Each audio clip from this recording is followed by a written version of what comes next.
BOzeiros de plantão, hoje tem BO, tem polêmica, mas não é inédito, tá? Sim, a gente tá de mini férias, acho que a gente merece. E pra vocês não ficar sem treta enquanto a gente descansa a nossa beleza, a gente vai reprisar o episódio 9 de maio de 2025. Como esse episódio foi antes da nossa estreia na Vale TV, então aqui ele é inédito. Vivemos um tempo maluco de ódio e violência que acontece muito forte no ambiente online e que reflete diretamente no offline, na nossa vida real. E tudo isso que acontece faz a gente se perguntar, a culpa é da internet? Para falar sobre isso, nós conversamos com a psicóloga Julia Eutz sobre grupos de ódio e masculinismo que influenciam meninos em todo o mundo, não é só aqui, provocando consequências graves que a gente sente no dia a dia. Como esse assunto não se esgota e precisa ser muito conversado, alertado, debatido, tem que ser falado mesmo, a gente escolheu esse assunto para trazer como flashback para vocês, porque infelizmente ainda segue muito atual. E na semana que vem tem episódio novinho, cheio de treta, crítica e humor ácido que nem vocês gostam. Então é isso, se esse tema também tira o teu sono, não só o nosso, fica com a gente. Tá no ar o Qual é o B.O.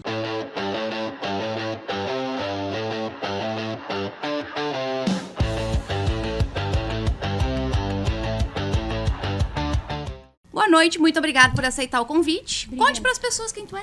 Obrigada, pessoal, por ter me convidado. Oi, todo mundo que tá aí em casa. Eu sou a Júlia, eu trabalho com estratégia de conteúdo, também sou psicóloga. Esse tema da pauta de hoje surgiu depois que eu vi muitos comentários sobre a série Adolescência, que eu mesma não assisti, mas sei do que se trata, sei a história. Apesar de a série ali ser ficção, é sobre um caso que tem sido muito recorrente nos últimos dias. Inclusive, hoje eu li uma notícia de um menino que agrediu e matou a colega com uma tesoura dentro da escola. E ela é inspirada, então, em situações bem reais, adolescentes envolvidos em discurso de ódio, misoginia, racismo, principalmente em grupos da internet. Casos de meninas atacando meninos, bullying, crimes virtuais, abusos físicos, abusos emocionais. Todo dia temos uma notícia nova e a nossa pergunta é: a culpa é da internet? O que mais me chamou a atenção nesses relatos, né, sobre esses grupos que aliciam jovens, principalmente meninos, é essa lógica violenta e machista. E nos comentários das pessoas adultas, a gente tem lido muito coisas do tipo, tem que proibir os jovens de usar a internet, a culpa é da internet, tem que proibir o Discord, jovem não pode ter rede social, como se existisse uma linha que separasse os jovens dos adultos, né? E aí, quando ele vira adulto, magicamente, ele virou uma pessoa consciente. Enfim. É um passe de mágica, né? E a outra coisa que eu escutei muito foi, tem que fiscalizar o que os jovens estão fazendo na internet. Eu, como mãe de um jovem que cresceu na internet, que segundo o Lorenzo, ele foi um dos 10 mil primeiros usuários de Minecraft da história. Minha né? Nossa Senhora. Sim, ele é dessa era aí. Eu me questionei. Né? Quando eu comecei a ver esses comentários, eu me questionei. Hoje o meu filho tem 23 anos, é uma pessoa muito ok, assim, muito tranquila. Muito ok, não matou ninguém, nem foi abusado, né? E eu me questionei, será que eu deixei o meu filho demais na internet? Será que eu não fiscalizei ele que chega? Será que eu fui muito permissiva? Será que eu não fiquei cuidando? Será que eu deveria ter ficado cuidando do que ele estava fazendo? Porque, na verdade, eu sabia que ele estava na internet, eu sabia dos perigos que poderiam acontecer ali, e eu sempre conversava com ele sobre isso, sobre esses perigos. Então, hoje eu escrevi a pauta para não me passar, tá? Senão depois as gurias me xingam. Eu chamei ele para uma conversa, né? E eu perguntei para ele, meu filho, né, tu passou a tua infância, desde os 9 anos ele tem computador, então ele ficou muito tempo ele ficava sozinho no computador, ele tinha amigos, ele ficava no YouTube, ele ficava no tempo do Skype, ele já tinha chat, que ele conversava com outras pessoas. E eu chamei ele e perguntei pra ele, olha, tu já foi impactado por esses grupos de ódio, de misoginia? Tu já te sentiu abusado ou estando entre abusadores e pessoas que praticavam esse tipo de conversa, né? E é a conversa que a gente teve, que eu tive com ele, ela foi o ponto de partida para essa pauta de hoje. Tanto que depois nós aqui, eu, a Poli e a Bruna, chamamos ele para uma conversa com lanches, né? Adoro. Que aí Lanches e café, sempre. Lanches e cafés, na vitrine do pão, né? Que é nosso escritório. Um dos nossos escritórios, né? E ele trouxe muitos pontos para nós. Nós, inclusive, convidamos ele para vir no podcast, mas como ele é um Janzi meio, low profile, ele não quis, mas ele deu a contribuição dele em forma de tópicos que a gente anotou e vamos dividir aqui muitas questões com vocês. Uma coisa que eu acho interessante a gente falar, e aí eu vou jogar lá pra Júlia começar falando, já que ela tá ali só rindo, sofrendo com a gente. A relação que a gente tem com a internet, usabilidade, confiança, relacionamento, como é que funciona? Porque provavelmente a forma como tu usa a internet é diferente da forma que eu uso, que é diferente porque, por mais que ela seja uma experiência coletiva, ela é uma experiência individual. Não, com certeza. Até me chama a atenção quando a Kika fala, tipo, como foi pra ti crescer na internet?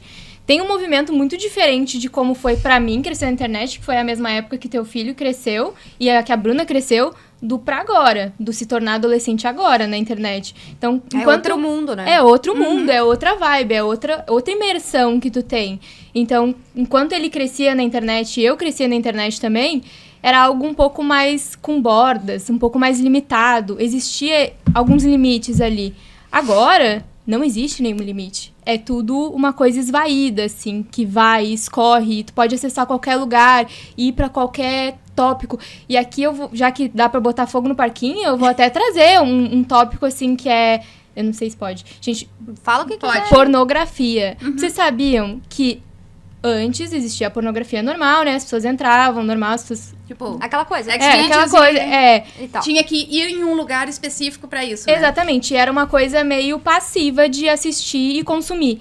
Agora, existe um momento da pornografia que ninguém nem tá estudando, de tão atual que é, de tão recente, que é tu conseguir fazer chatbot, tu conseguir criar uma pornografia específica tua, então parou de ser passivo, é algo muito mais ativo, que tem um relacionamento, que tem uma imersão muito grande ali dentro. Então, o próprio OnlyFans é uma coisa muito personalizada. Não é só o pornô por assistir. Existe um relacionamento onde a mina vai lá e... como você está? E aí posta uma foto. O que vocês querem? Exatamente. Onde tu se relaciona com a pessoa de certa forma. Então, é uma forma diferente de consumir conteúdo que a gente tem agora. Os próprios creators se aproveitam de como a gente entrega o conteúdo pro pessoal. A gente quer gerar identificação. A gente quer que eles consumam por ser meu amigo, por ser alguma coisa, entende? Então, é um jeito diferente de consumir agora do que quando era antes. E não existe mais borda. Não existe. Interessante tu trazer isso, né? Porque usando todas essas palavras, assim, que depois nos cortes do Instagram a gente vai ter que botar os pi. Mas hoje a gente fala muito, né? Nas redes a gente vê, né? O pessoal falando, dá pra ver direitinho quando o homem cresceu e acompanhou pornografia na internet. Ok, pelo ato, durante o ato e relações íntimas, né? Mas agora, a partir principalmente desse recorte que tu traz, também uma diferenciação na forma como a gente se relaciona com o outro, no que a gente espera do outro, na hora de ter um relacionamento amoroso, de amizade, porque ali é uma moeda de troca, eu estou te pagando por uma coisa em que tu vai me entregar exatamente o que eu quero. É uma quebra de expectativa quando chega pra ter um relacionamento e a pessoa é diferente, ela é ela mesma e não vai ser a partir do que tu realmente especificamente quer, né? Eu acho que esse é um ponto interessante. E também eu vejo muito assim... que, claro, a gente tem limites ali do Instagram e tal, mas hoje tu vê contas que se transformam naquilo ali. Daqui a pouco tu abre uma conta que tu seguia, que era de frases de filmes, quando tu vê, tão cheio de bunda ali, né? Porque as contas foram vendidas pra isso e agora, tipo, poxa, eu fui atacada com aquele conteúdo ali, que antes eu tinha que acessar um lugar específico pra isso, agora já está em todos os lugares, né? E a própria permissividade em determinados casos das plataformas. Por exemplo, eu era usuária crônica de Twitter. E chegou um determinado... amava, eu fiz. A minha tese de doutorado é sobre Twitter e novela. E chegou um momento que eu disse, cara, não dá. Não dá mais, porque a forma como o X estava sendo... Daí já era X. Sim. Estava sendo conduzido. E eu vejo várias pessoas falando isso, que era muito isso. Antes não podia postar foto disso, não podia postar foto daquilo. Né? Agora, quando tu abre, passa um pinto. Eu já faz muito tempo. Antes não tinha. Já faz muito tempo que eu não uso. Mas eu já faz bastante tempo que eu não uso, porque eu achava um ambiente muito hostil, assim, eu ficava muito deprimida.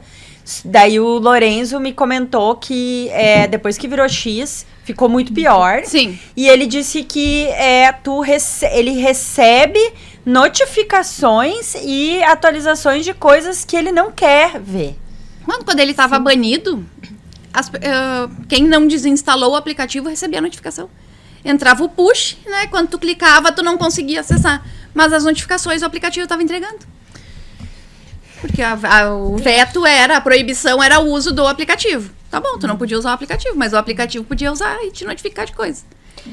E me fala um pouquinho, Ju, sobre como tu, como psicóloga, vês, tu atende pessoas e como tu vê a relação delas com a internet, ou a tua visão de forma geral sobre as várias dores e um adoecimento da população no geral a partir dessas mudanças e da evolução das redes, né?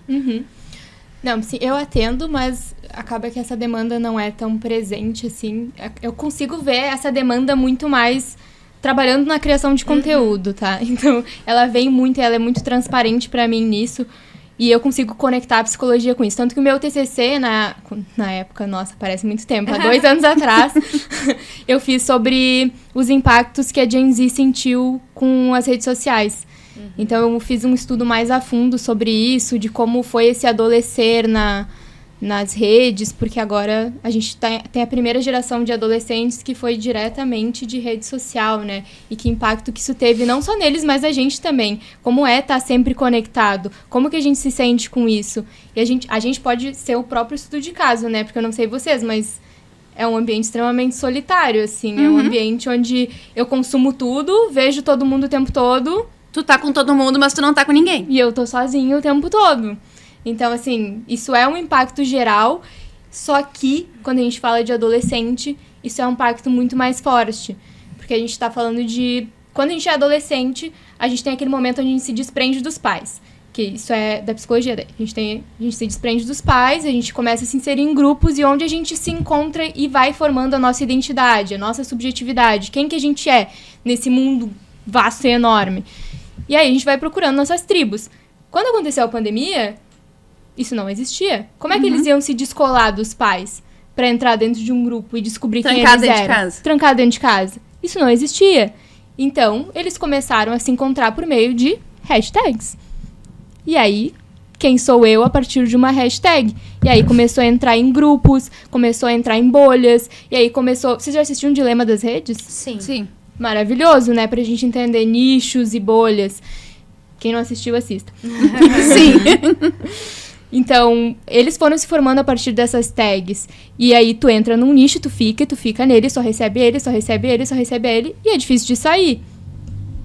E aí, agora, a gente tem uma subjetividade conectada, onde todo mundo consegue se conectar com alguma coisa dentro de uma bolha específica e apenas naquela bolha específica. E é difícil se conectar com aquela bolha que tá lá naquela outra hashtag que não tem nada a ver com alguma coisa que eu vou pesquisar. Muito difícil de chegar nesse assunto. Se já era difícil sair da nossa bolha ao natural, né? Agora fica cada vez mais preso. E eu penso muito sobre as crianças e pré-adolescentes e adolescentes que durante a pandemia, né, tiveram que viver 100% ali, né, porque principalmente como tu tá falando ali do período da adolescência, que estão se desprendendo da família, ali, dos pais, se criando como pessoas, né, aí tudo estudando e vivendo só naquele buraquinho ali, e depois disso tiveram provavelmente uma extensão, né, desse relacionamento cada vez mais próximo com o celular, com as telas e com as redes sociais, né. Inclusive no meu TCC, quando eu questionei eles qual era a relação deles com o celular e tal, é uma extensão do corpo. É algo que tu não vive mais sem. Então é realmente uma parte de si. É a parte da tua identidade, é uma hashtag que tá grudada em ti, que é dentro de uma bolha e afins. É muito louco a gente pensar sobre isso. E é triste, né? Porque... Muito triste. Não, porque tu vai te definir em quantas hashtags. Exato. Qual é que é o limite disso? Eu entendo, tipo, no momento que... Vamos colocar pra fora da internet. Quando a gente, todo mundo aqui, há 15 anos, foi se desenvolvendo, foi tendo esse descolamento da família e tal... Tu tinha o núcleo da escola, o núcleo da atividade que tu faz, tu faz balé, tu faz futebol, tu faz qualquer coisa, daí tu vai ter o grupo, que seja, do condomínio, né, o pessoal da rua. Então, são núcleos diferentes com os quais tu vai criar uma certa identificação e ali tu vai te posicionar de determinada forma. No momento que tu encontra um nicho, uma hashtag, duas, tu, inclusive, deixa de desenvolver coisas, né? E como que tu se expõe a isso também. A própria a série Adolescência, que a gente falou agora há pouco, ela é muito interessante na forma com que ela foi feita cinematograficamente, assim. Porque ela traz uma imersão absurda, assim, que tu vai indo junto com todo mundo o tempo todo. E é como se tu enxergasse e passasse por todo mundo o tempo todo. E isso vai gerando uma angústia surreal, assim. É como se ela quisesse nos comunicar que o adolescente está sempre... querendo ser observado e como se ele precisasse estar sempre numa stream aqui, numa live agora. É como se ele estivesse sempre numa live, sabe? Essa sensação que eu fiquei quando eu assisti toda a imersão que eles fizeram cinematograficamente, assim. Ela é feita em plano sequência, né? E é muito bom trouxe muito porque isso, né?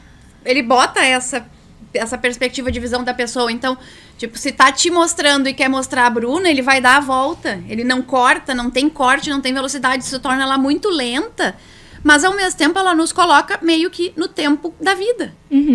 Né? Que é o tempo lento, que não é o tempo de tu acelerar o áudio, de tu acelerar o vídeo. Ela é daquele jeito. Deve ter gente que não conseguiu assistir sem acelerar, porque ela é lenta. E pra quem não viu, então, só pra comentar um pouquinho da série... Ela tem 4 episódios e os 4 episódios se dividem em... O primeiro é o crime em si, é falando sobre o crime. O segundo é a repercussão dentro da escola e a ação da polícia na escola, a investigação. Então, ali começa a se falar sobre códigos, sobre como o jovem... E é uma escola caótica, onde é uma gritaria que ninguém conversa. É uma coisa horrorosa. Pô, você já foi numa escola atualmente? Eu achei o reflexo de todas as escolas, Mas é uma coisa horrorosa. Não, a gente sabe que é assim, mas é uma coisa horrorosa, porque agora eu não vou mais à escola. Então, né? Eu ia falar, nossa... Eu assisti junto com a minha esposa, que tá ali, e aí ela falou, nossa, que ambiente caótico. Eu falei, tu já pisou numa escola atualmente? Tipo, faz uns 2 anos que eu pisei em escola, porque eu fiz meu estágio lá. Era exatamente isso. O professor não tem autoridade, ele fala, tipo, o aluno fala o que quer, sai andando, tudo se esvai. É uma coisa muito louca, assim. Sim. É isso, assim. E aí, o terceiro episódio é a psicóloga. A pobre daquela psicóloga, pelo amor de Deus. E aí, o quarto é a perspectiva da família. Tem um espaço de tempo, que daí é quando tá perto do julgamento dele, mas o como é aquela família e como é aquela estrutura familiar. E é louco porque o único espaço que tu vê uma conversa real... na tentativa de uma conversa, é o da psicóloga. Porque a família não conversa, a escola não tem conversa, é tudo daquele jeito, assim, né? Ninguém... A comunicação é muito falha entre as pessoas. E isso é um ponto muito importante pra gente pensar. A gente que fala muito de comunicação, é que o impacto da comunicação e da falta dela na vida das pessoas. Ó, a gente teve comentários aqui do Vini. Um tema bem importante de se falar e uma série muito pesada. E o Ederson Nunes comentou, episódio 2 pra mim foi sufocante, realmente foi. Eu acho que era o objetivo de trazer, e pra mim até fazendo um parênteses aqui, Vigília Nerd, né, da crítica, eu acho que transformou uma série que já tinha o seu diferencial, mas deu um impacto muito maior pela essa questão da escolha da fotografia e do plano sequência, né, isso realmente... ajudou a trazer toda, como tu falaste, né, a angústia, o sentimento, e que é importante pra gente poder fazer essa análise de uma maneira mais profunda, de a gente conseguir sentir isso também, né, então, como obra, assim, eu achei super, ao mesmo tempo que é envolvente, é super importante, né. Então, eu quero fazer um adendo de a mãe, que eu sou a mãe, né? Hoje ela é a mãe, porque é a única mãe da mesa. Eu sou a mãe e eu sou a tia da mesa, né? Eu cheguei na internet quando tudo era mato. Inclusive, eu e a Poli, a gente já contou essa história em outro episódio, né? Que nós descobrimos a internet nos anos 90 na faculdade de comunicação, no tempo do Mirk e do ICQ. Então, nós somos da era pré-internet. E então, o e-mail era o Pegasus da Unicinos.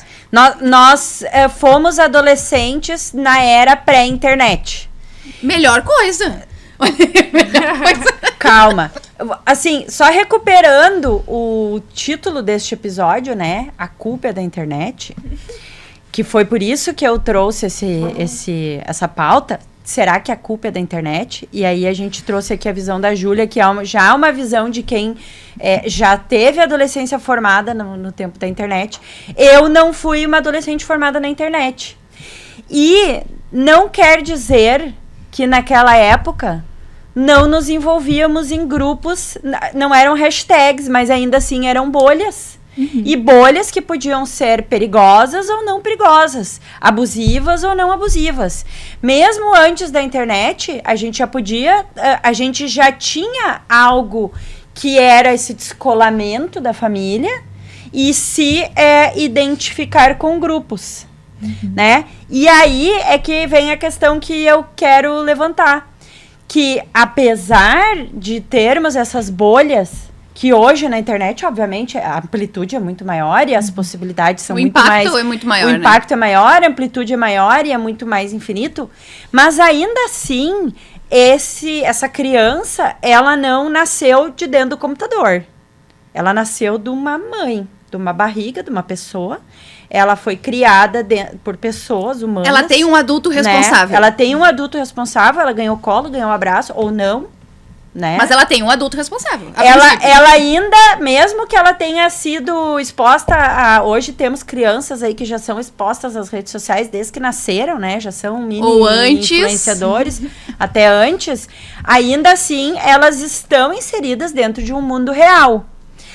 E o que eu acredito muito e trago aqui é que este mundo real, este mundo fora da internet, ele vai ser decisivo para os lugares aonde ela vai acabar se colando dentro da internet. Então, quando eu digo assim, a culpa é da internet, e isso eu tenho essa observação muito a partir do que eu vivi e conversei com o meu filho, a internet ela possibilita e ela facilita, mas a culpa não é da internet. A internet é meio. A internet é um meio. Mas a culpa não é da internet. A culpa é tem uma série de outras camadas, né? Por trás disso. E aí me vem à mente uma frase que eu escutei na televisão, de uma menina que foi abusada virtualmente, né? Por esses grupos de ódio, misoginia. E ela falou uma frase que me marcou muito, que era: eles... convencem crianças que têm medo dos pais. Crianças que têm medo dos pais. Isso é muito forte. Porque se a criança tem medo dos pais, ela não vai contar o que está acontecendo. Eu acho que aí aquilo torna o caminho muito mais aberto para ela se colar nessas hashtags, nessas bolhas. Então, a discussão que eu trago aqui, né, como mãe, como analógica, como tia, né, que teve uma adolescência fora do mundo virtual, é justamente essa. Será que o problema ele está na internet ou o problema ele está no mundo real? Ele está dentro da família, que às vezes não acolhe, que às vezes não apoia, que às vezes não escuta, que a mãe está cansada quando chega em casa, que não tem paciência para conversar com o filho, às vezes nem quando ele é criança pequena. Eu Dissertem. gosto de falar assim, Dissertem, joga. Pá, jogou essa coisa. Não, mas eu gosto de falar, né, que é muito isso. Eu entendo que a gente tá numa sociedade do cansaço. A gente tá na sociedade do cansaço. A gente vive um momento de muita aceleração, de muita demanda, um momento econômico complicado, em que a gente trabalha. Então a mãe e o pai já chegam ali, estão ralando, né, querem chegar em casa, estão derretendo, estão cansados e vão buscar ali nas redes um subterfúgio pra descansar, pra desconectar, pra recuperar as energias pro próximo dia acordar cedo e ter que pegar o busão e ir trabalhar.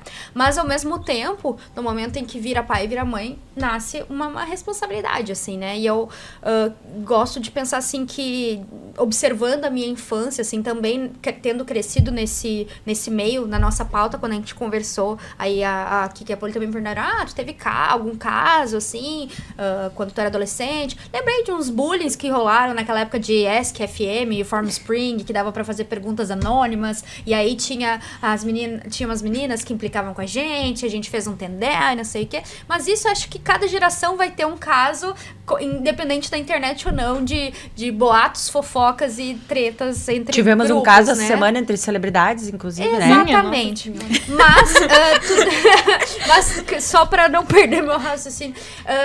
Mas cresci justamente com meus pais que trabalhavam muito, né? Até era o meu pai que ia nas coisas da escola, porque minha mãe trabalhava, ele tinha flexibilidade de horário e minha mãe trabalhava num horário bem mais rígido, assim, né? Mas acho que muito é sobre a questão de tempo de qualidade, né? Meu pai, por muito tempo, enquanto eu cresci, ele trabalhava até as 10 da noite. Depois, quando ele trabalhava até mais cedo, era até as 8 da noite. Mas eu lembro sempre de quando ele chegava, a brincadeira que a gente fazia, o que a gente falava. E eu nunca senti ao mesmo tempo a falta da minha mãe, a ausência no caso, porque todo o tempo que a gente tinha era de qualidade. Claro, não tinha tanto a tela como a gente tem hoje, mas independente, desliga tudo, estou aqui olhando no teu olho, conversando contigo, como é que foi seu dia, como é que você está, o que aconteceu na escola. Então era a importância do diálogo, né? Eu acho que a Júlia pode falar muito sobre isso, principalmente nessa questão de pais e filhos, né? Como que tu vê isso como psicóloga, né? Não, a comunicação e o tempo de qualidade faz toda a diferença, com certeza, né? Mas eu vou trazer um contraponto pra gente também, certo? Que até a série retratou isso, que é o final onde eles colocam a família como uma família tradicional. Que, ok, onde que a gente errou? A gente não sabe, porque a gente fez exatamente a mesma coisa com os 2 filhos. Onde que a gente errou? A gente se comunicava bem. Ele se trancava no quarto porque ele queria. A gente deixava. Aí depois a gente voltava e conversava. A gente deixava. Tipo, eles não entenderam o erro. A gente também não entende o erro deles. E aí fica aquela coisa de... Onde foi que eles erraram? Eles erraram? Não erraram?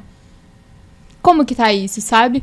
Então, é muita coisa pra gente pensar. Porque, ok, a gente precisa de tempo de qualidade com os filhos, a gente precisa da desconexão, mas até que ponto que essa desconexão existe, sabe? Até que ponto que a gente consegue banir eles de estarem desconectados? Até que ponto que a gente consegue botar um limite nisso? Porque... do jeito que eu consigo ver os movimentos acontecendo hoje, beleza, eles vão chegar em casa, e aí eu tô cansada também, mas vamos montar esse momento de desconexão. Beleza. Isso vai impedir do meu filho entrar num fórum de Reddit e ser um tosco? Talvez não. Talvez não. Não quer dizer, sabe? Eu acho também que é sobre ter as conversas importantes, né? E as conversas... sobre ter as conversas difíceis, né? Com certeza. Ok, saiu uma matéria no jornal sobre essa coisa. Vamos falar sobre isso, filho. Eu acho que acontece muito, vejo ao redor, assim, que os pais acabam não... por ser criança, adolescente, não tratando como uma pessoa propriamente dita. Uma pessoa que precisa entender, que tem dúvidas, que tá em desenvolvimento. Então, acho que ter as conversas difíceis, acho que passa um pouco por isso. Acho que era muito aí que eu queria chegar. Certo, mas já chegou aí.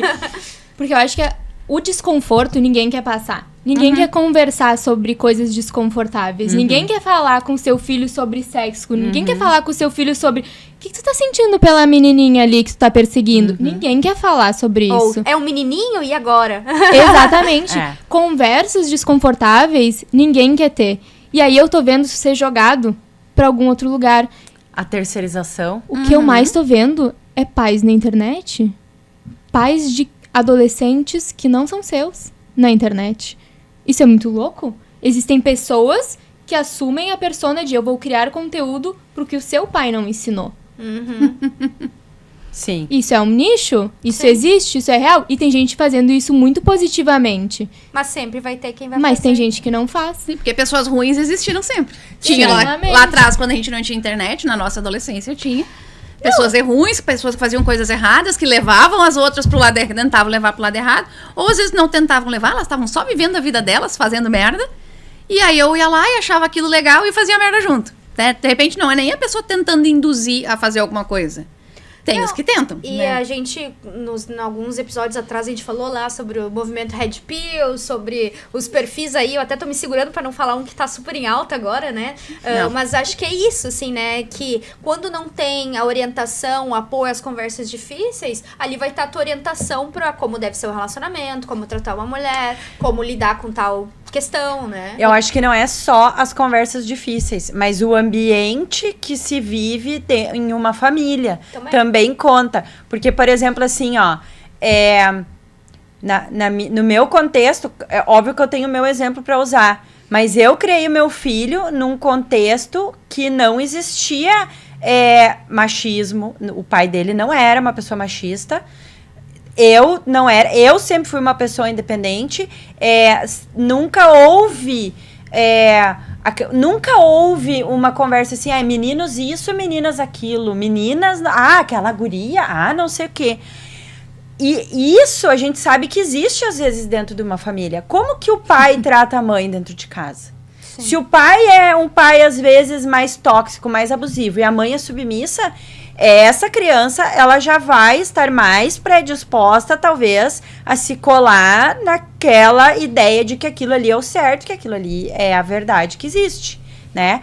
Então, assim, por exemplo, essa semana aconteceu um caso no meu condomínio, que alguém falou no grupo, que as crianças do condomínio, as crianças de 7, 8 anos, estavam proferindo xingamentos racistas para as criancinhas que moram atrás do condomínio. E daí alguém relatou isso no grupo e disse, conversem com seus filhos. Daí eu fico pensando assim, uma criança que profere um xingamento racista, que eu não vou repetir aqui qual era o xingamento. Ela tirou isso da onde? Para uma outra criança, ela ouviu isso em algum lugar. E essa criança não tá na internet ainda.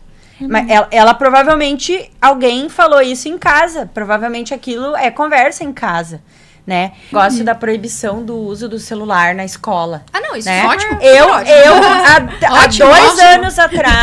Há 2 anos atrás, eu era contra isso. Porque eu sempre fui da ideia assim, não adianta proibir as coisas, né? O celular, a internet são coisas que fazem parte da nossa realidade. A gente tem que educar as pessoas para usar com sabedoria. Eu hoje sou a favor de proibir na escola. Porque o celular, ele acabou com a socialização das crianças na escola, né? E aí, antes a gente estava falando do exemplo, o próprio celular. Eu não sei quantas vezes eu vi a mãe e o pai reclamando que o filho não sai do celular. Mas tu não sai do celular, criatura. Tu tá todo o tempo no celular. Então, é muito fácil tu cobrar os teus filhos de uma coisa que nem tu mesmo tá fazendo. Um dia eu tava acompanhando a filha da minha prima na aula de patinação. E começou a me dar um ciricutico. Porque tinha uma menina que estava patinando e a guria ficava dando a volta no ginásio. E dava aquela volta. E quando ela chegava perto da mãe, ela ficava, mãe! Porque ela queria mostrar que ela tinha aprendido a fazer um pulo.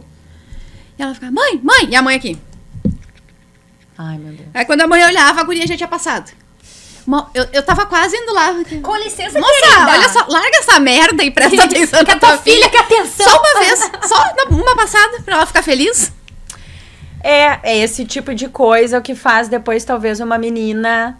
Não querer compartilhar as coisas com a mãe. Não querer compartilhar as coisas com a mãe. Ou compartilhar aquilo que é mais caro pra ela com pessoas erradas. Eu ia dizer, porque tá se sentindo... Com a mãe de aluguel dela. A mãe de aluguel da internet. Creator, com alguma ou até figura, de outras formas, né? buscando ali atenção, buscando daqui a pouco expor seu corpo por atenção. Um namorado tóxico. Exatamente, né? porque precisa sempre de uma validação que não teve, né? Claro que a gente tá dando um exemplo, mas que acontece, a gente sabe que acontece, né? Toda escola tem caso de vazamento de nudes, a gente teve um caso na Fevale agora daí não é de vazamento de nudes, mas a gente teve de acesso a isso e de compartilhamento de informações. Que o compartilhamento... do banheiro. O tarado do banheiro. O compartilhamento não foi voluntário. Exatamente, outra coisa, né? Mas eu lembro que mas teve o cara que botou câmera no banheiro.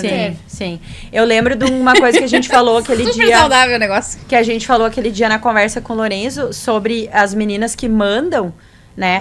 Quando existe ali uma chantagem, o estupro virtual, que eles chamam, uma chantagem com fotos e tal, normalmente aquela menina, ela enviou as fotos voluntariamente. E aí, por que isso acontece? Por que ela mandou as fotos? O que faltou, né? Faltou, talvez, alguém conversar com ela que ela não precisava fazer aquilo. Talvez faltou atenção, que ela precisou daquela atenção ali naquele momento. Acho que, enfim, são várias camadas.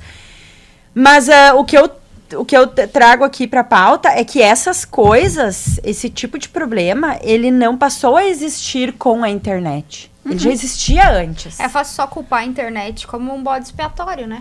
Até porque se a gente conversar com mulheres da minha idade, tu vai achar muitas que passaram por situações abusivas quando criança e, enfim, não existia internet Dentro de naquela casa, época, né? inclusive, né? Eu tenho um caso de quando eu era professora que tinha uma menina que ela não podia sair com as amigas, porque ela morava com a avó, a mãe tinha ganhado o mundo, então a avó tinha medo que ela ficasse perdida, e ela só ia da escola para casa e da casa para escola, e na igreja.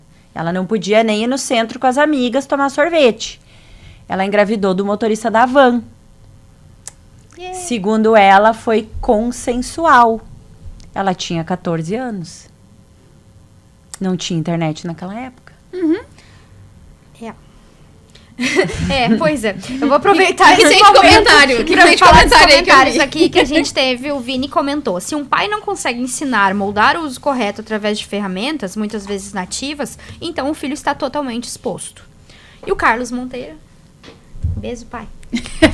Não só a conversa com os filhos, o exemplo dos pais a todos os momentos, na família e fora dela, com certeza traz um equilíbrio enorme na vida das crianças. E não deve esperar a adolescência por isso. Pra trazer os exemplos, né? Eu acho que é bem isso. E foi assim, pessoalmente, né, que meus pais me criaram e que eu fico muito grata a ter tido todo esse apoio, assim, né? Porque se daqui a pouco, poxa, tava chegando ali em algum ambiente virtual mais complicado, aquilo ali não me dizia respeito, não me sentia atraída por aquilo ali, não tinha curiosidade. Curiosidade como seres humanos nós temos de muitas coisas, mas aí quando a gente tem falta de coisas, aí a gente passa da curiosidade e vira um desejo, né? Essa é a Por palavra, explorar. não se sentir atraído por aquele ambiente. Eu acho que isso aí resume tudo.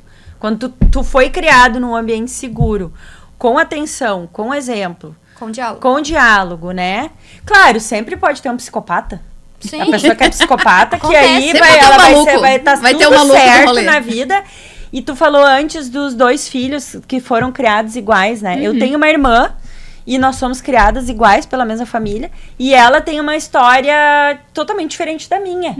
Mas aí, eu já ouvi... Porque em tem a outro- subjetividade, né? tem a subjetividade e tem os momentos de cada filho. Né? Tem os momentos que a família cria cada filho.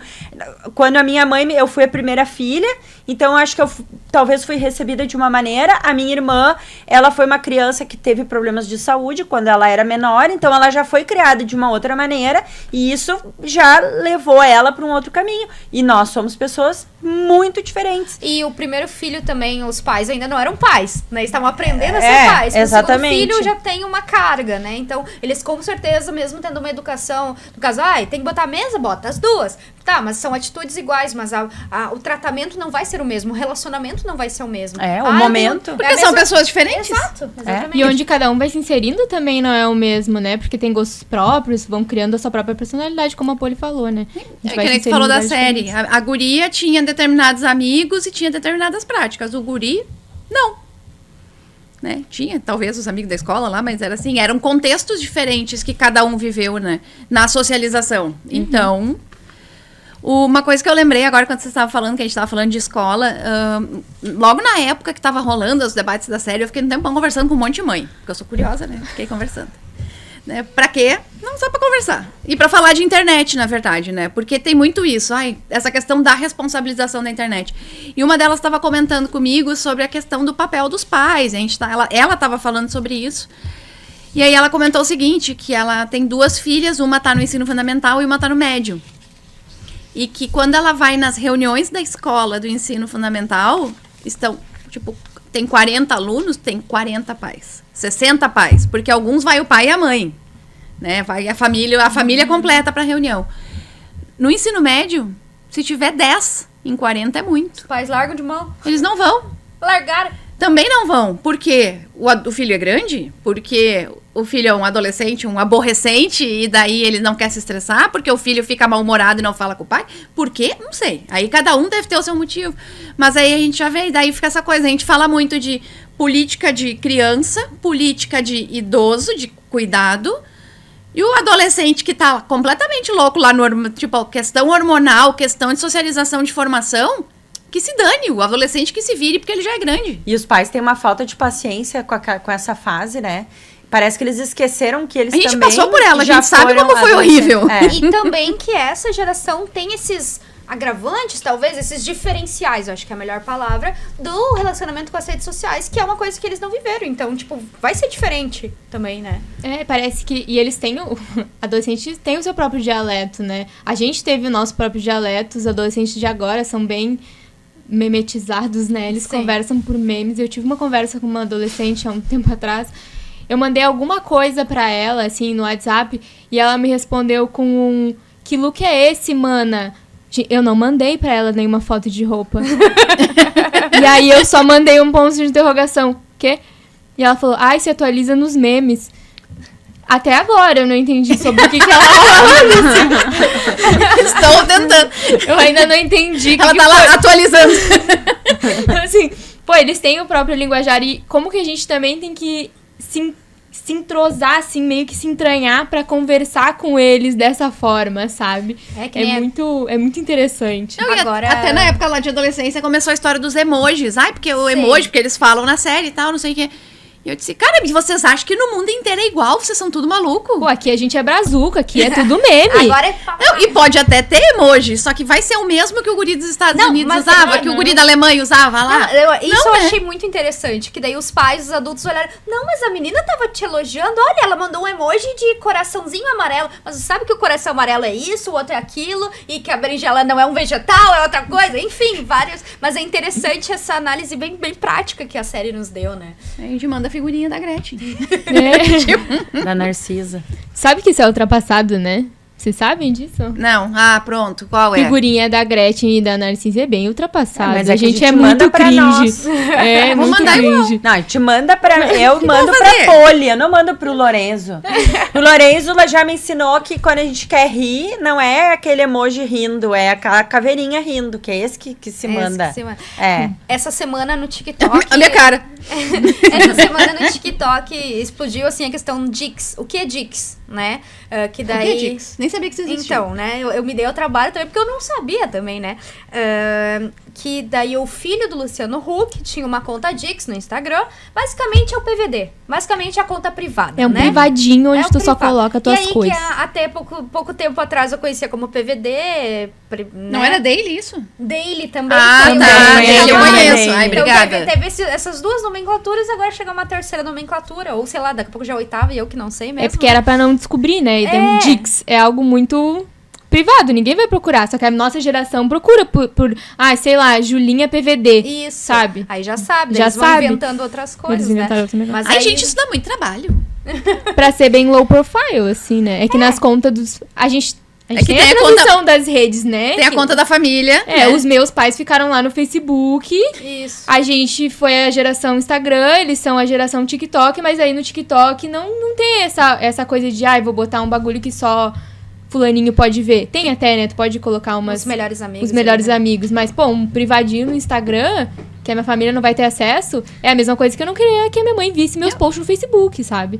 É esse rolê. E a O lógica do TikTok é completamente diferente, né? É. Porque ela não entrega por pessoa, ela entrega por conteúdo. Então, Ela não entrega porque tu é seguidor. não. Ela É. entrega Eu porque acho- tu gosta daquele assunto. que eu Então, acho tipo, tu vai ter um legal- privado, vai botar pra melhores amigos, vai botar fechado de alguma forma.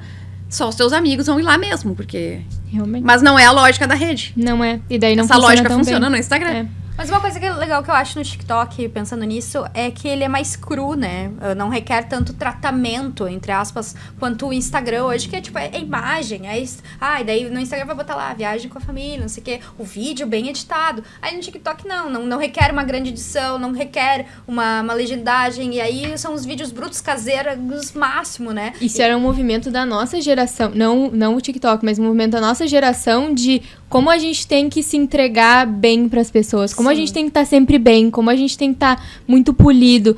E essa geração que veio do TikTok é muito, tipo, a vida como ela é. Exatamente. Graças a Deus.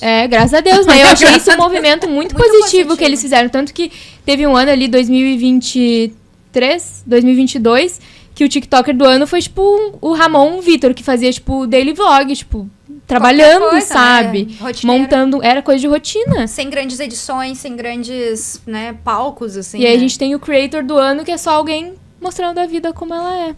Mas sabe que eu tava numa palestra do Rafael Kiso, lá do Dumb Labs, e ele tava falando sobre performance de vídeo e tal, não sei o que, no Instagram. E aí ele colocou aqui os vídeos que ele chamou de lo-fi, que é esses com, tipo, claro, tu tem pra marcas principalmente, né? Tu vai ter uma qualidade de luz, tu vai ter uma qualidade de som, mas não é edição, pirotecnia e coisa nada. Efeitos malucos. Performam melhor. Porque as pessoas querem ver isso. Elas E querem porque- ver uma coisa mais original, mais fresca, mais... menos produzida. É que às vezes também quando tem essa super edição, essa coisa tão polida, a gente já associa, é uma marca, eles estão querendo me vender alguma coisa, eu estou sendo mais uma vez atacado pelos patrocínios e pelas marcas. É, afasta muito. E a geração Z, quando vai consumir isso, eles já olham, tipo, ai, não é pra mim isso aqui. É muito mais fácil, se eu quero me comunicar com eles, pegar o meu celular e fazer um vídeo como se fosse uma story. Meio E de qualquer postar, jeito. e postar esse reels, assim. Não precisa nem ser de qualquer jeito, mas parecer que é. E entregar ali Ter como esse se cuidado, fosse. esse cuidado mínimo, né, de luz e de som. Exatamente. Até porque no TikTok esses dias daí estavam comentando sobre formatos que performam bem. E um desses é esses vídeos que daí tu deixa parado, né? Daí daqui a pouco tu surge aqui na câmera. Como se tu estivesse caminhando dentro de casa. Como se tu estivesse passeando. Daí, claro, daqui a pouco tem a edição ali entre os takes ali, que daqui a pouco tá mais longe, tá mais perto, faz uma balaca ali. Mas essa questão de tu surgir ou de tu tá caminhando mostra uma questão rotineira. Como se alguém passasse aqui e começasse a conversar comigo, né? E isso performa bem, né? Que também traz essa Eu humanização. tô rindo porque eu assim, vi né? um vídeo desses esses dias que eu comecei a ficar nervosa porque ela vinha, ela ia pra trás, e ela ia pra frente, e eu, meu Deus do céu. Mas é o Lucas aqui, ele Pra faz que isso. tanto? Eu Pra que adoro! tanto? Sim, pra que É. tanto? Foi ele que fez um vídeo falando sobre isso, inclusive. Eu fico nervosa. A Poli mandou um vídeo dele pra mim essa Sim, semana. mas o dele ainda tem um plano bem... boa bem parte do vídeo ele fica num plano bem aberto, assim, de É. corpo inteiro. Mas muitos... Era um que era muito perto, tipo... Vinha aqui o celular e de repente Sim. vinha aqui, tipo... Era O zoom era do- bem mais fechado. É o zoom do millennial. O Lorenzo disse que aquilo ali é o zoom, que é os millennials que fazem isso aí. Que os Gen Z não... Assim? Gen Z Eles não ficam bota indo- zoom. E Gen Z não fica bota zoom. zoom e volta, zoom e volta. Ele fala zoom de millennial, isso aí. Tu não sabia, Gen Z não bota zoom. Eu Isso sou, é eu muito sou Gen Z, lindo. então ninguém É. me avisou. Não, Eu isso odeio é muito... usar zoom. Ah, sim. Essa coisa de zoom, vai e volta, é coisa de millennial. E é muito, nossa, eu usava muito. Já é ultrapassado. Se policiando pra... Mas isso é interessante, se policiar pra conseguir atingir o público que se quer. Porque se tu quer comunicar com essa geração, se tu quer atingir, ter sucesso, êxito, né? Tu tem que saber se comunicar e entender esse mundo, né? A gente tá falando aqui muito da questão paternal, familiar, né? Paternal, maternal, familiar. Mas voltando à questão... Falando sobre isso a tela ficou preta, eu me desconectei. Essa relação também das empresas e das marcas, né? Porque a gente já falou muito sobre isso na questão de mercado de trabalho, na questão de funcionários, mas também falo do outro lado, na geração de conteúdo para essa geração, né? Que tem que ser observada, tem que ser estudada, porque são comportamentos diferentes, né? E se tu quer vender para eles, tem que atingir isso. E pensando que daqui a pouco eles que estão ali daqui a pouco com 16, 18, 21, daqui a pouco vão estar com 30, 35 e vão ser a maior parcela do mercado, né? E aí, tu nem se atualizou ainda a como se comunicar com essa gente. É, não é mais Ainda aquele... manda meme da Gretchen pra eles. É, não é mais aquele... eu vou fazer um conteúdo pra vender e vamos fazer o topo de funil. Não é mais, essa geração não funciona mais assim. Eles procuram muita review, eles vão muito atrás de muita coisa até comprarem, sabe? É uma coisa muito diferente do que a gente estava acostumado. E isso mudou muito rápido.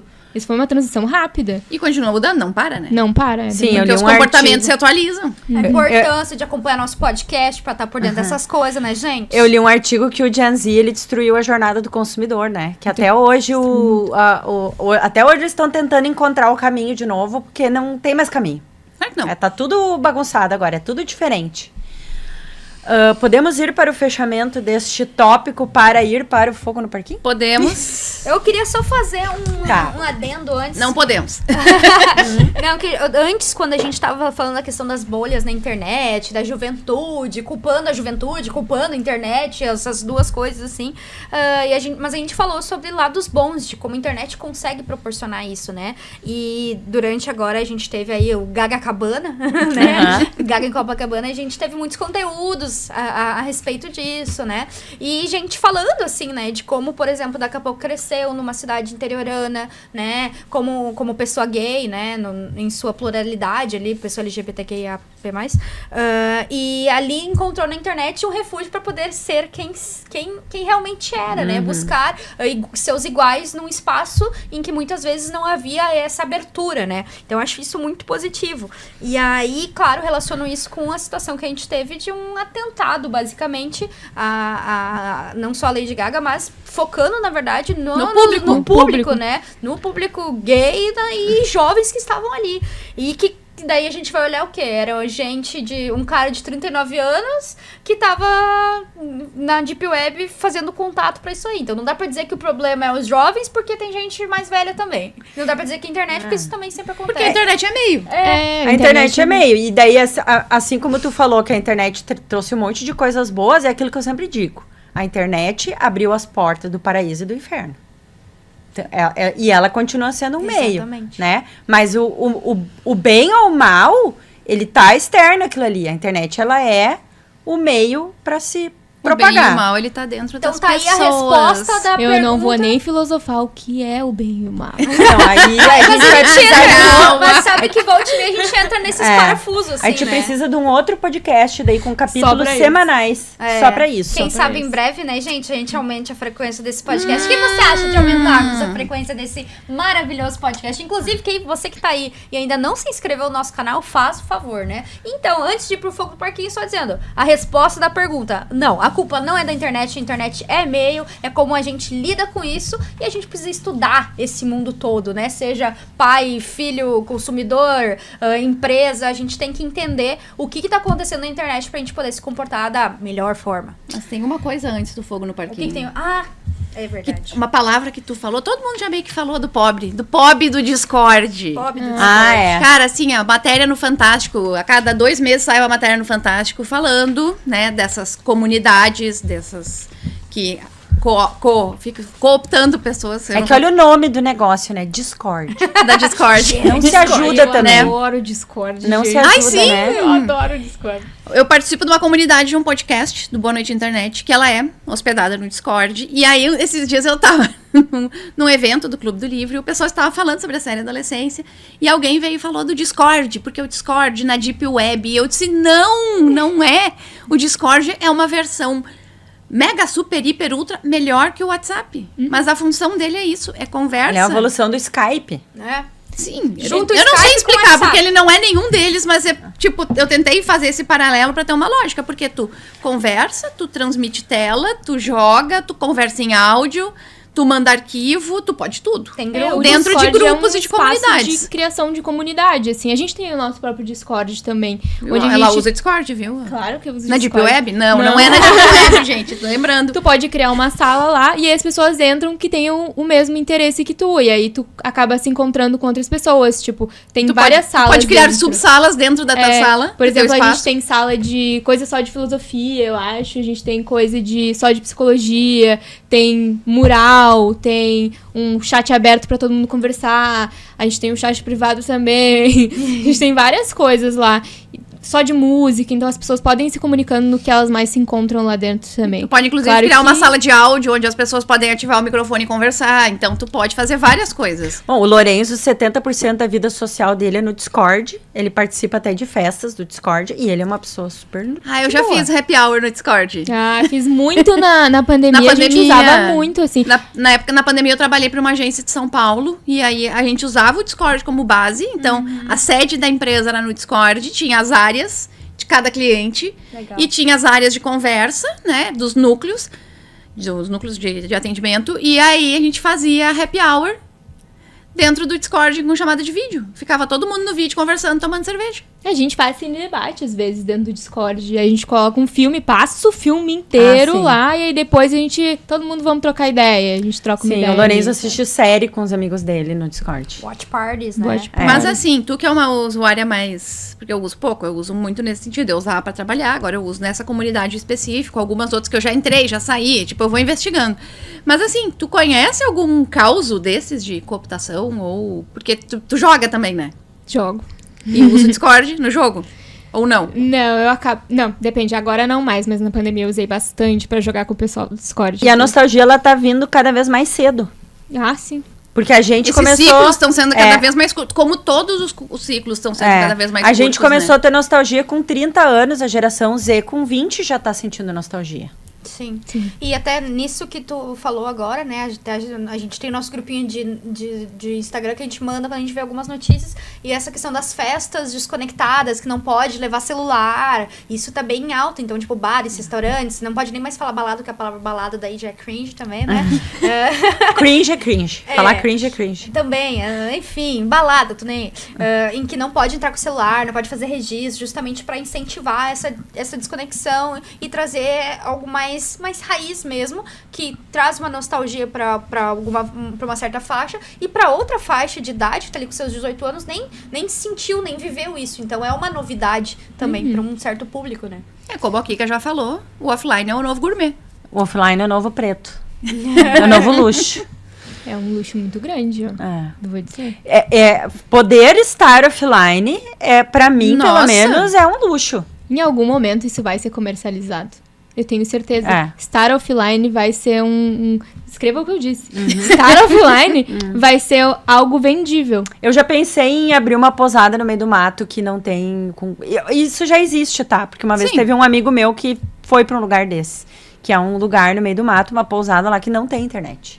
Que talvez Não a internet pegue, mas é muito ruim. Daí Não, tu não mas- bota não tem. e daí tu não bota um Wi-Fi e ferrou. É. Talvez tenha sinal. Tem telefone pra, né, se acontecer alguma coisa. Fixo. Aquele Transformar digital. dificuldade. É transformar dificuldade em uma oportunidade. Eles têm um sinal ruim, então vamos usar isso como uma oportunidade de dizer que é de propósito. Pra mim isso Não é vou muito dizer que eu não louco. tenho internet, eu vou dizer que aqui é o lugar De offline. desconexão. Offline. Pra mim isso é muito louco, porque a gente é de uma época em que a gente entrava na internet, né? E saía da internet, era maravilhoso. Agora eu vou entrar na internet. Pior, né? Tu desligava o computador, né? Nem fechava a tela, era desligava o computador. Eu sou do tempo que ocupava o telefone. E os problemas ficavam lá. O e-mail ficava lá. Na verdade, pra tu tu responder entrava, amanhã. tu entrava na internet pra sair do mundo real, né? E agora a gente tem que se desconectar pra conseguir ter um pouco Tem de que paz. deixar o telefone lá na outra sala pra tentar assistir um filme inteiro. Vamos pras Eu dicas ia que dizer, já vamos é... encerrando aí, gente. Sim. Vamos fazer Muito as bom dicas, mas bem rápido. Eu daí. faço duas, então, rapidão. Vai lá. Serva na Apple TV, que é uma série. Sei lá que categoria é aquilo, mas é um suspense, terror, sei lá eu. Mas que ela se baseia na história de uma babá que chega para trabalhar numa casa e existe, quando ela vai pegar a criança é quem? Um bebê reborn. Legal. Mas tem toda a história, que foi uma indicação da psiquiatra, porque a mulher perdeu o bebê, e daí eu não vou contar como ela perdeu o bebê, porque esse é um dos grandes plots da história. Mas é isso, e daí um dia aquele bebê ganha vida. Olha, é uma loucura, assistam. Tá? E aí, a outra tem mais a ver com nostalgia, tá? Que é assistam Vale Tudo. Maria de Fátima. Adoro a Fatinha. Mary Fat. Porque assim, Vale Tudo tá me fazendo repensar muito, tipo, gente, a Odete Roitman é vilã mesmo, Eu acho ou que a ela é gente uma pessoa precisa, sensata, a gente sabe? precisa fazer um episódio sobre Vale Tudo. Vale Que Tudo sobre novela, vamos. Um Vale Eu ia Tudo. dizer, eu queria- E sobre novela. Sobre eu a trago Odete até, eu trago Roitman. até minha pesquisa, Ju. A Poli especialista nisso, e até no nosso bate-papo ali de pauta, né? Eu tinha levantado isso, dessa questão da conexão, né? Hoje, como Vale Tudo ali, tem a questão do perfil da Fati, em que ela posta e entra de verdade, ela tem um perfil real ali. Tem muitas camadas, Tem Vale muitas Tudo. camadas. Tem A muitas questão de camadas. assistir em cortes, assistir por cortes nas redes sociais, e mais essa questão dessa apropriação. Tipo a história da Corona no show Sim, da Lady sim. Gaga. Ela Sim. ganhou, conseguiu, fez os rolos dela lá, ganhou o convite, daí ela chegou a participação da atriz no evento era com a mesma roupa, Aham. aí tem a foto, aí depois ela chegou contando que o show tinha sido maravilhoso. Então tem tipo todo um storytelling, que quando a gente fala em storytelling, vou usar uma palavrinha em inglês, né, claro, que tava demorando, mas da construção de conteúdo pra marca, pra profissional liberal, quando a gente olha pra isso, Cara, vai assistir novela e prestar atenção no que eles estão fazendo. Mas pra mim, a camada mais louca de Vale Tudo é pra gente que olhou a primeira versão, né? É tu ver como situações da novela que eram vistas de uma forma lá Hoje em 88, hoje são vistas de outra forma. Pra mim, essa é a camada mais Isso, legal. a Odete, olha... É. Tem isso, tem tudo isso. E também a questão de Beleza Fatal, que foi uma novela do streaming e trouxe, né, reativou pessoas que não assistiam ou que tinham parado só de assistir novela e que daí com esse novo formato voltaram. Eu fui uma que há anos não assistia novela, olhei Beleza Fatal, fiquei envolvidíssima e aí lançou Vale Tudo, já engrenei nela, porque aquilo ali me reativou um sentimento até de nostalgia também. Então acho que tá definido, então? Esse vai ser o próxima pauta? Sim, vamos. Pelo menos será um tópico. Pelo menos um pouco de novela a gente vai ter que falar. E aí a minha dica nesse sentido, além da novela, é o post que a Bia da Beats to Rand fez, que tá? Que a capa, inclusive, é uma novela cronicamente online, onde ela fala um pouco sobre isso. Sobre essa questão dessas múltiplas plataformas e de como a Globo tá trabalhando isso, tipo, com excelência. Ai, desculpa, né? A novela da Globo sempre é boa. Link na descrição. Link aqui embaixo.